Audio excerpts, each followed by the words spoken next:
드디어 한상재와 함께하는 인리뉴스가 방송됩니다.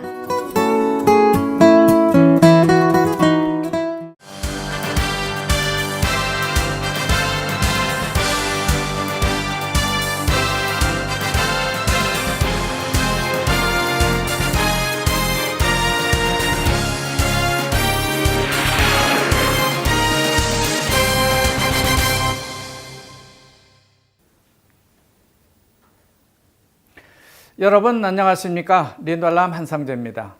지금부터 8월 22일 넷째 주가 되는데요. 인도네시아 주간 뉴스를 시작하겠습니다.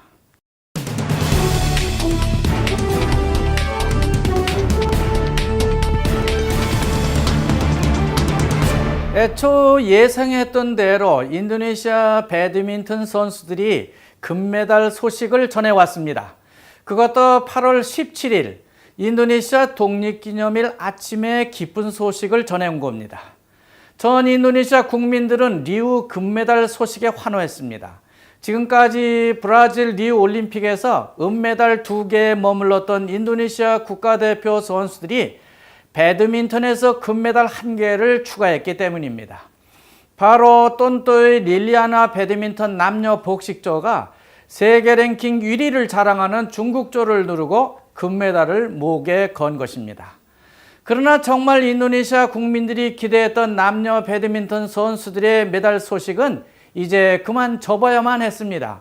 중국과 말레이시아의 약진이 너무 강했기 때문입니다. 이렇게 해서 인도네시아는 금메달 1, 은메달 2개로 총 메달수 3개, 세계 종합순위 45위를 마크하는 데 그치고 말았습니다. 이렇게 나라가 크고 인구도 많은 나라의 올림픽 성적치고는 너무 초라한 성적이 아닌가 생각이 됩니다.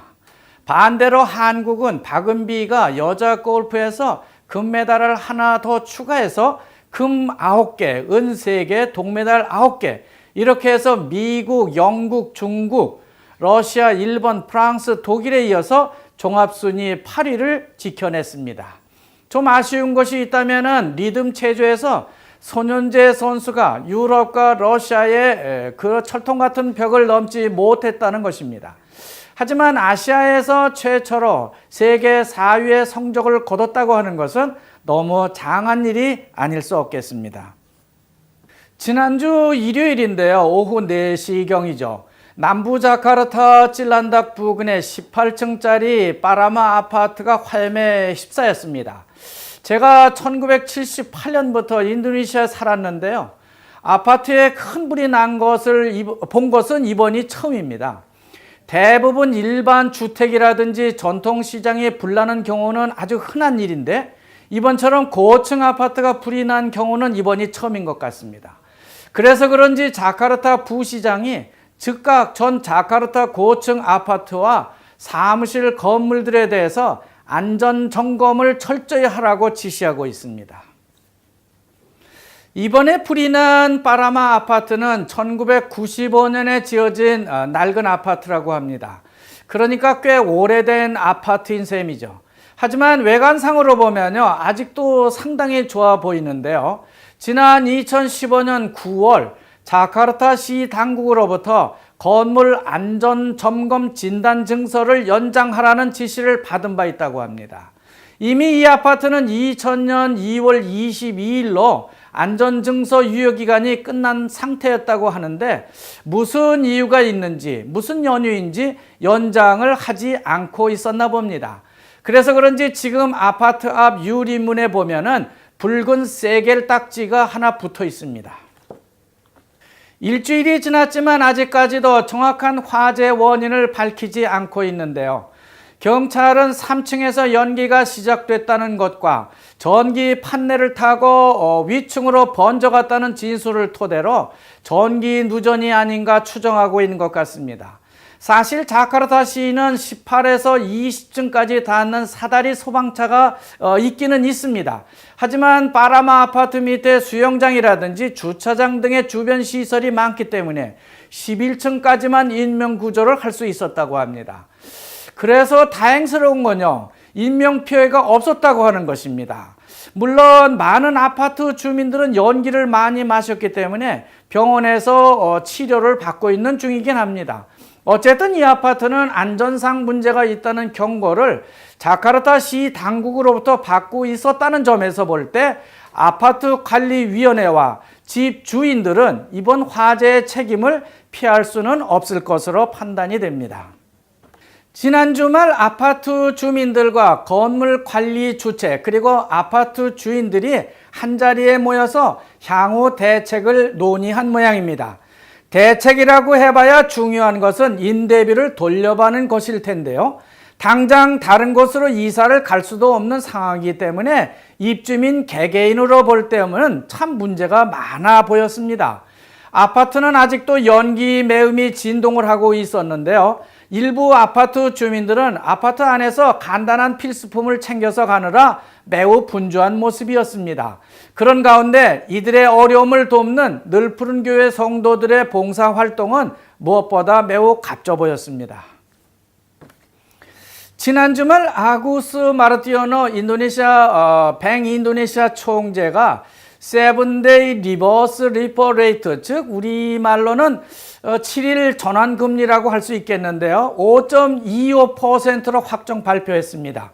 그러면서 2016년 초기 기조정을 했던 인도네시아 경제 성장률 전망치를 5에서 5.4%였는데요. 이것을 다시 4.9에서 5.3%로 0.1%씩 하향 조정하고 중앙은행 금리도 8월 19일부터 7%에서 6%로 내린다는 결정을 하였습니다.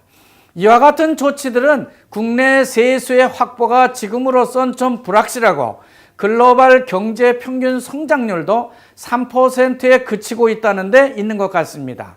또 국내 경기마저 제자리를 찾지 못하고 있는 상황이기 때문에 경제 성장률을 하향 조정할 수밖에 없는 것 같습니다.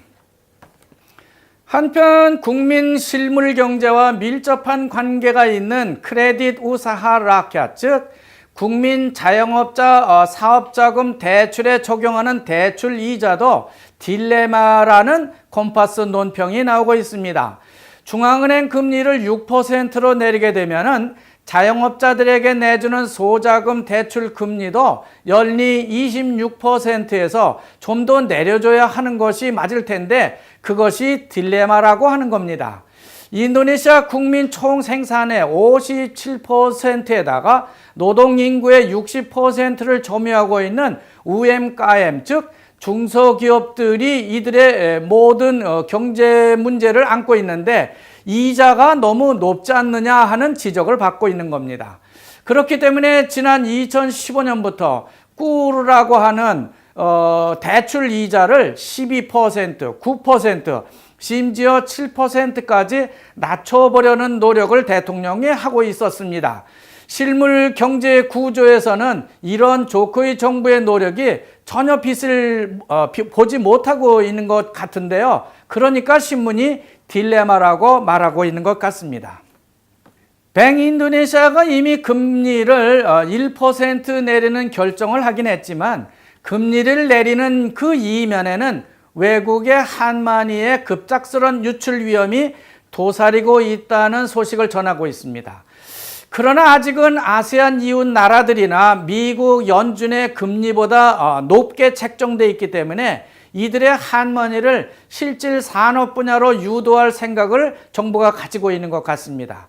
그래서 외국 자본이 그냥 빠져나갈 경우 루피아는 올라갈 것이지만은 그렇지 않고 그 자금이 산업으로 흘러갈 경우 루피아는 강세로 돌아서지 않겠냐 하는 그런 기대를 걸고 있는 것 같습니다. 이것이 스리물야니 신인 재무부 장관의 첫 번째 도전이 아닌가 생각이 됩니다. 스카르노하타 자카르타 국제공항이 제3터미널을 오픈한 지 한 달도 안 됐는데 하수구물이 역류하는 등 각종 문제점이 속출하고 있다고 합니다. 특히 문제가 되고 있는 것은 빗물을 받아서 처리하는 배수 시스템에 있는 것 같습니다. 그것은 지난 14일 오후 도착홀 바닥에 빗물이 흥건하게 고일 정도로 하수구물이 역류를 했기 때문입니다. 바닥만 그런 문제를 노출시킨 것은 아니고요. 브릿지가 제때 열리지 않기도 하고 공항 직원들이 문을 잠그고 어디 가서 나타나지 않아서 승객들이 마냥 기다리는 등 운영상의 문제점도 상당히 제기되고 있습니다. 아직 공항 터미널 운영 시스템이 잘 돌아가지 않고 있는 게 문제인 것 같습니다. 애당초 제3터미널은 조코위 대통령이 지난 7월 하리라야 명절을 기해서 개장을 하라고 독촉한 바 있는 홀입니다. 그러나 안한 전 교통부 장관이 안전대책 미비를 지적하면서 개장을 뒤로 미루면서 대통령의 지시를 거부했던 터미널입니다. 그 결과 안한 장관은 2차 개각에서 실직을 하고 말았습니다. 대통령의 지시를 장관이 거부한 것이 됐기 때문이죠. 하지만 지금 와서 보니까 안한 장관의 지적이 옳았다고 생각이 됩니다. 그래서 그런지 조코위 대통령이 이 문제가 발생한 3터미널 사고 현장을 직접 가서 체크하지 않고 있는데요. 그 대신 유숲 칼라 부통령이 제3터미널 문제를 일일이 체크를 하고 있습니다. 사실상 자카르타 수카르노하타 공항은 3공항 개장 이전보다 더 복잡해졌다고 말하고 있습니다. 이 터미널을 사용하던 가루다 국내선이 모두 터미널 3로 이사를 갔기 때문에 혼선이 많이 빚어지고 있다는 겁니다. 가루다 국내선이 이사 간 자리에 3터미널을 사용하던 에어아시아 국내선이 EF로 이사를 왔고요. 에어아시아 국제선도 EE, 즉 제2터미널 E게이트를 사용하기 시작했기 때문입니다. 그 밖에 스리위자야 항공사 소속의 남에어가 EF로 또 이사를 갔습니다. 이런 이사 정보가 일반 승객들에게 잘 알려지지 않은 채 개장을 하다 보니까 이런 혼선이 빚어지고 있는 것 같습니다. 이런 정보는 공항 입구에 큰 입간판을 세우고 광고를 해주면 좋을 것 같은데요. 그렇다고 해서 광고판이 없는 건 아닙니다. 입간판이 공항 들어가는 입구에 있습니다. 그러나 아주 작은 글씨로 광고판을 세워두고 있기 때문에 문제가 되고 있는 것이죠. 그러니까 승객들이 그것을 빨리 읽지 못하고 있는 겁니다. 좀 더 큰 글씨로 잘 읽을 수 있게 바꿔주면 좋을 것 같습니다. 하여간 누구든지 수카르노하타 공항을 가려면은 적어도 2시간 이상을 서둘러 가시는 것이 좋을 것 같습니다. 잘못 가게 되면은 1, 2, 3공항을 연결하는 셔틀버스도 드물게 다니고 있는 데다가 아주 느릿느릿 다니고 있으니까 자칫하면은 낭패를 보기 쉽기 때문입니다. 얼마 전 조코위 대통령이 2차 개각을 단행했는데요. 그 중에 ESDM 장관, 즉 아르찬드라 에너지 광물부 장관의 이중국적 문제가 불거지는 바람에 국가 행정에 큰 문제가 있는 것이 아니냐는 지적을 받고 있습니다. 문제는 장관이 되기 전에 아르찬드라가 미국 국적을 가지고 있는 것을 몰랐다는 것이 말이 되느냐 하는 겁니다. 어쨌든 그는 인도네시아 여권도 가지고 있고 미국 여권도 가지고 있는 이중 국적자라고 말하고 있습니다. 인도네시아는 이중 국적을 법적으로 인정치 않는 나라이기 때문에 장관 임명 규정에 명시한 이중 국적 문제까지 어겨가면서 ESM 장관을 임명한 이유가 어디에 있느냐 하는 그런 논쟁이 끊이지 않고 있는 겁니다. 조코위 대통령은 이런 문제점을 조기에 진화하기 위해서 즉각 아르찬드라 장관을 실각시키고 그 대신 룻 반자에탄 장관으로 하여금 ESDM 업무를 겸임토록 긴급 조치했습니다. 사실상 ESDM 장관은 파푸아 프리포트 미국 금광허가권 연장 업무를 추진해야 하는 등 석탄 광산, 금광, 석유 시추 등과 관련된 에너지 문제를 다루는 아주 중요한 자리의 하나입니다. 그래서 신문은 더 크게 이 문제를 다루고 있는 것 같습니다. 미국 여권을 가진 사람을 그 자리에 앉히게 되면은 인도네시아 국익보다 미국에 유리하게 업무를 처리할 것이 아니냐는 등 좀 더 과장된 보도까지 나오고 있습니다. 그러나 한편에선 ESDM 장관 자리가 정치 자금줄 자리이기 때문에 일부러 문제를 제기하고 있다는 정치적 반론도 많이 나오고 있습니다. 하여간 이중 국적 문제는 조코위 대통령 정부의 신뢰도를 크게 추락시키고 있습니다. 지난 16일자 콤파스 외신은 일본 국회의원들의 야스쿠니 신사 방문을 크게 다루면서 아베 신조 일본 총리와 박근혜 대통령과의 긴장을 잘 조정해야 할 것이란 기사가 전해지고 있습니다. 사실 지난 15일과 17일은 우리나라와 인도네시아가 각각 독립을 한 날이지만 일본의 입장에선 2차 세계대전에서 패망한 날이 됩니다. 따라서 우리나라와 인도네시아 국민들은 독립을 해서 즐거운 날이겠지만 일본 사람들로 봐서는 별로 즐거운 날이 아니라고 하는 것이죠. 특히 우파 일본 사람들에게는 아주 우울한 날이라고도 볼 수 있다는 말입니다. 어쨌든 우리나라 입장에서 보면 이 날을 기해서 일본 지도자들이 한국에 대해 사죄의 말을 해주면 좋을 것 같은데 그 반대로 2차 세계대전에 참가했다가 사망한 전범들의 위령 신사에 찾아가서 참배를 강행한 것이 도무지 이해가 되지 않고 있는 겁니다. 하지만 그들이 무슨 짓을 하든 그것에 대해서 너무 지나친 관심을 갖고 또 그런 감정을 너무 감정적으로 표명하는 것도 문제는 있는 것 같습니다. 그렇다면 이런 일본의 극우적 반응에 대해서 좀 더 무관심하게 나가는 것이 그들의 행동에 더 적절하게 우리가 대응하는 방법이 아니겠냐 하는 생각을 해봅니다. 다음은 박예지 아나운서의 잘난잘난 인니를 시청하신 후에 인도네시아 주간 뉴스를 다시 전해드리도록 하겠습니다.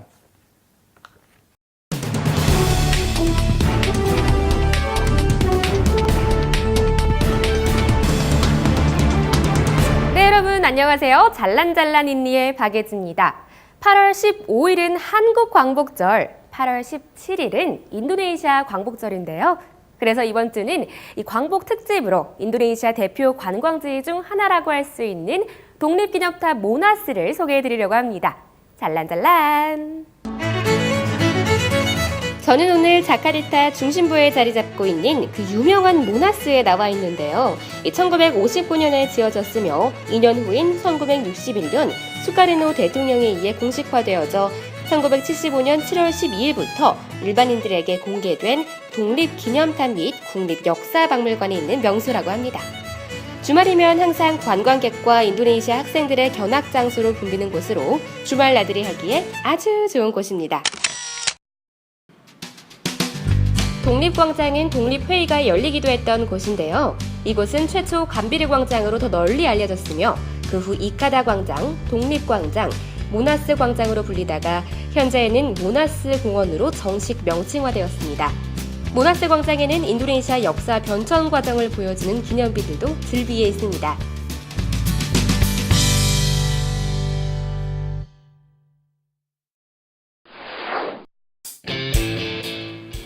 기념탑 제일 아래층에는 8m 높이의 박물관이 있는데요. 인도네시아를 빛낸 위인들과 인도네시아 독립을 위해서 투쟁한 위인들의 역사가 고스란히 전시되어 있습니다. 선사시대 때부터 1995년 동남아시아에서 가장 큰 비행기 제작 회사를 설립할 때까지의 역사가 소형 모형으로 펼쳐져 있는 곳으로 가자마다 재상의 맹세, 젊은이들의 선언까지 인도네시아의 역사를 한눈에 볼 수 있는 곳입니다.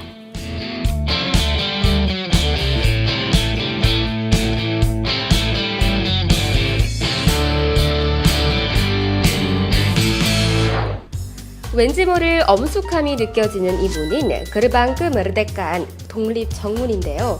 이 국화 문양이 있는 문이 서서히 열리고 젊은 수카르노의 독립선언과 유리장에 보관된 독립선언문의 원본이 드러나면 숙연한 기분이 듭니다.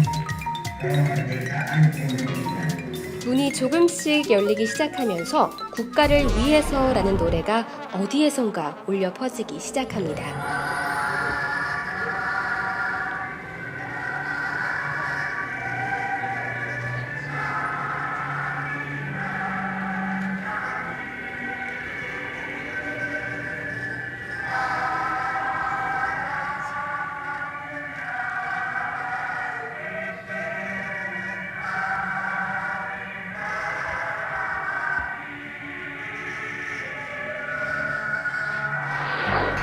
Ruang kemerdekaan ini terdapat 4 atribut kemerdekaan,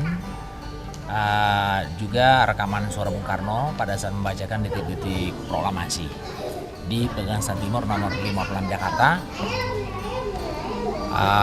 selama kurang lebih 50 detik.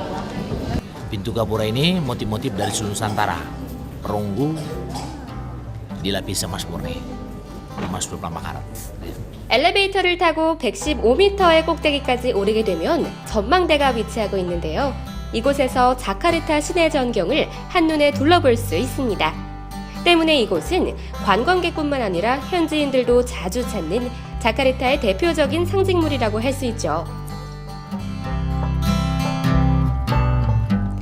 특히 날씨가 좋은 날은 군웅 쌀락과 플라워 스리브까지 내다볼 수 있다고 하니 날씨가 맑은 날엔 꼭 한번 들러봐야 할 곳이겠죠?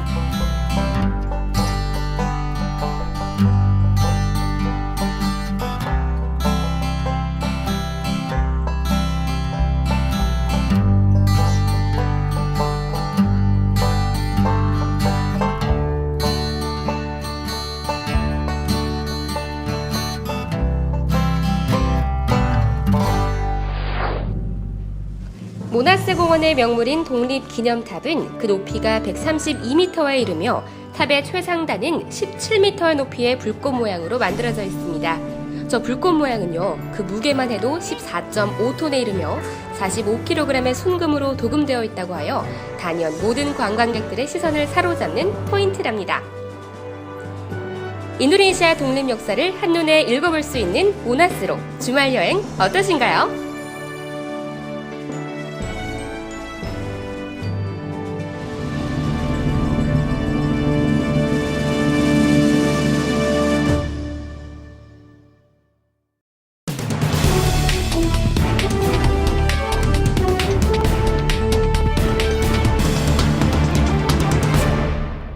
다음은 인도네시아 바사를 한 단어 공부하는 시간을 갖겠습니다.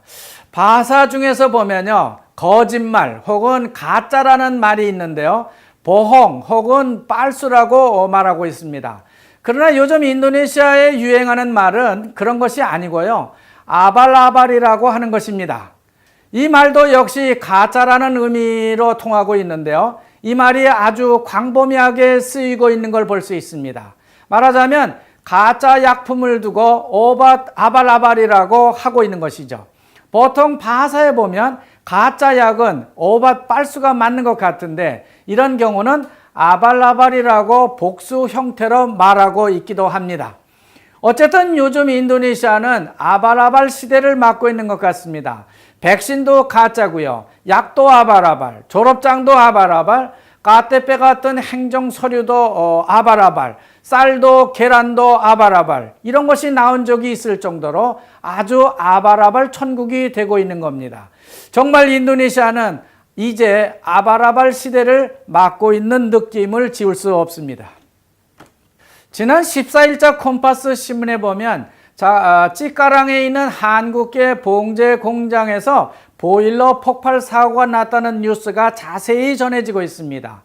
기름을 떼는 보일러가 고장났기 때문에 정비를 하기 위해서 한켠에 오랫동안 사용하지 않고 있던 목재용 보일러를 고치려고 하다가 그만 폭발 사고가 났다고 하는 겁니다. 하지만 분명한 것은 안전사고라고 하는 것입니다. 어쨌든 콤파스 기자는 IFPT 광림 인도네시아라고 회사 이름까지 자세히 밝히고 있습니다. 한국계 회사라는 점을 강조하고 있는 것이죠. 이 기회에 한국계 공장들은 안전사고를 조심해 두는 것이 좋겠다는 생각을 해봅니다. 하여간 광림의 보일러 폭발 사고로 현지인 직원 22명이 보일러 파편에 맞아서 다친 것으로 보도되고 있는데 안전사고이기 때문에 하루빨리 이 문제를 수습해야 더 이상의 말이 번지지 않을 것으로 생각이 됩니다. 자카르타에서 출발하는 위성도시 전철요금이 일제히 인상되고 있습니다. 버카시, 땅그랑, 보고르, 데뻑, 랑카스비 등으로 나가는 전철요금이 모두 25km 기준 구간당 1,000루피아씩 오르는 것으로 보도되고 있는 겁니다. 인도네시아 철도 요금은 25km 구간을 기준으로 정하고 있습니다. 따라서 지금 철도 요금이 25km당 2,000루피아인데요. 이 요금이 3,000루피아로 오르게 된다고 하는 것입니다. 이렇게 되면은 철도를 타고 출퇴근을 하는 현지인 직원들의 경우 급여 외에 교통비 인상을 요구할 수도 있다는 생각이 듭니다. 정부 통계 발표에 의하면은 일반 물가는 디플레이션에 가깝도록 안정세를 되찾고 있다고 하는데요. 이렇게 공공요금을 올리는 것이 참 이해가 안 되고 있습니다. 다음은 커피 소식입니다. 신께 바친다고 하는 슬라웨시 남부 도라자 고원 분지의 아라비카 커피와 베테 슬롯코 자야 아바딘 농장에서 수확한 루아 커피가 소개되고 있습니다. 여기서 컴파스 기자가 신이라고 표현하긴 했는데 이것은 기독교도들만 사는 특수한 지역이기 때문에 신보다는 하나님께 바치는 커피가 맞는 표현이 아닐까 생각됩니다. 지금까지 이곳 커피는 일본으로만 수출할 정도로 희귀한 농산물의 하나였습니다. 그러나 최근에는 너도나도 농민들이 커피 재배를 시작했기 때문에 도라자 커피 생산량이 아주 많아졌다고 합니다. 따라서 도라자 커피는 국내 판매 외에도 일본과 한국까지 수출하고 있는데요. 특이한 것은 인도네시아 스페셜티 커피의 경우 아주 소량을 미국 그레이더 증서를 가진 유일한 한국인이 검사해서 한국이나 일본으로 보내고 있다고 하는 사실입니다. 시청자 여러분, 코프라가 무엇인지 아시는지 모르겠습니다. 코프라 그러면은 뱀을 말하는 것은 아니고요. 야자 속살을 긁어내서 연기로 훈중한 것을 말하고 있는 겁니다. 이것을 압착해서 기름을 짜고 그것이 코코넛 식용유라고 부르고 있는 것이죠. 이 코코넛 식용유는 CPO 팜유보다 좀 비싸게 팔리고 있습니다. 하지만 요즘 코프라 가격이 폭락하고 있기 때문에 플로레스, 즉 엔테테 마우메레 같은 오지의 농민들은 시름이 깊어지고 있다는 소식이 전해지고 있습니다. 반면에 자바섬 농민들은 야자 열매를 가지고 코코넛 설탕을 만들어 팔거나 버진 오일이라는 VCO 기름을 짜서 팔기도 합니다. 뿐만 아니라 야자 기름을 가지고 고급 화장 비누도 만들기도 하고 야자 껍질로는 매트라든지 새끼줄도 꼬아서 김 약식장 등에 수출을 하고 있기도 합니다. 사실 요즘 자카르타 교민들을 보면 야자로 만든 설탕이나 기름, 비누까지 사서 쓰고 있는 분이 많은데요. 이것들은 유기농 농산물인데다가 피부 미용 혹은 건강 효과까지 좋기 때문에 아주 인기가 좋은 것 같습니다. 그렇지만 코코넛 기름은 압착 방법에 따라서 다르게 나타납니다. 노란색이 나오기도 하고요. 흰색의 기름이 나오게도 됩니다. 우리가 다이어트라든지 화장품용으로 쓰는 VCO 기름은 상온에서 그냥 압축해서 생산하는 그런 바이오 오일의 하나입니다. 관광자원이 풍부한 서부 수마트라 꽃다 부키띵기 일대가 소개되고 있습니다. 이 도시는 바당에서 북동쪽 산맥으로 올라가는 가파른 중턱에 위치하고 있는 도시입니다. 가파른 산에 발달한 도시이기 때문에 도시 주변 경관이 아주 좋습니다. 특히 이곳은 인도네시아 초대 부통령을 지낸 하타의 고향이기도 한데요. 흰색으로 높게 쌓아 올린 시계탑이 있고 맑은 산정 호수의 저녁 노을을 볼 수가 있고 일제시대에 파놓은 동굴, 미국 그랜드 캐년이나 호주 골든비치와 비슷한 강파른 절벽마을 등 빼어난 절경이 아주 많습니다.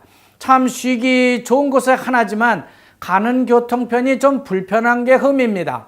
그래도 바당에서 내려서 차를 타고 올라가게 되면은 쉽게 부키띵기에 다다를 수 있습니다. 금주인이 주간 뉴스는 좀 길었는데요. 여기까지 하겠습니다.